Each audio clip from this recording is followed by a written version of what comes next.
In the early months of 1919, just after the guns of the First World War fell silent, a French naval aviator named Jacques-Charles de Prévaux undertook a flight that would carry him over the silent ruins of Europe's battlefields.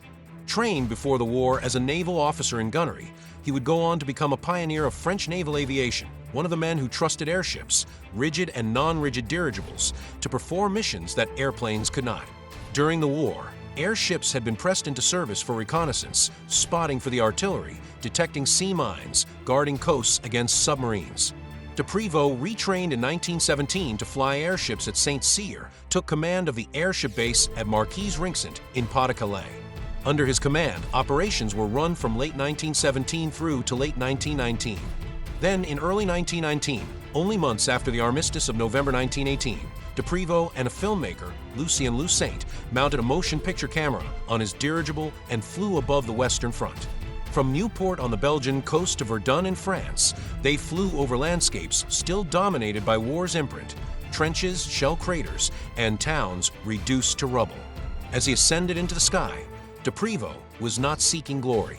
He was gathering evidence, visual testimony of devastation. It is believed that the flight was part of a French government effort to document damage for reparations claims. What he filmed is astonishing. Over Ypres, once a thriving center of culture and commerce, he saw flattened streets, destroyed churches, nothing but skeletons of buildings. Over Passchendaele, the earth itself was torn, fields filled with waterlogged craters, churned mud under heels and tires, a landscape so ravaged that trees were lost and soil displaced. He passed over Lens, where amidst ruined buildings and collapsed roofs, some signs of life began to re-emerge, a market here or there in half-standing streets. And always zigzagging trenches, miles of them, carved into fields and hillsides, maps of conflict etched deep in the earth. At Verdun, the memories of the battle still loomed large. Verdun had been the site of one of the longest, bloodiest battles in history from February to December 1916.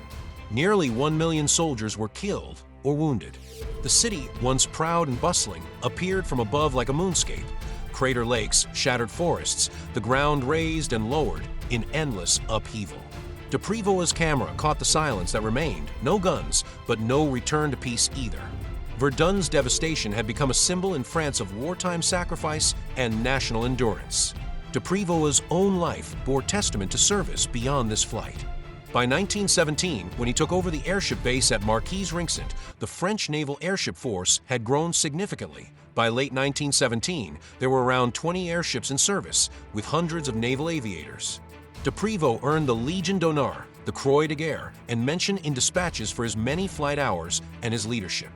As the dirigible drifted above, the film records not only ruin, but also the first fragile signs of life returning to these lands. Crops being replanted, pathways cleared, markets opened amid the shells.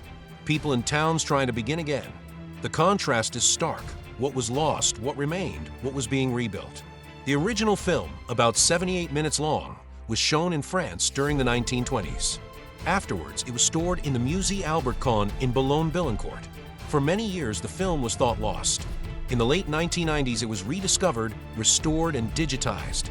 In 2008, it was transferred into digital form and has since been screened occasionally on French television under the title En dirigible sur les champs de bataille. Its breathtaking images also served as the basis for a BBC documentary, The First World War from Above, in which researchers traced de Prévaux's life and legacy. The story of Jacques-Charles de Prévaux does not end in 1919. In the interwar years, he continued serving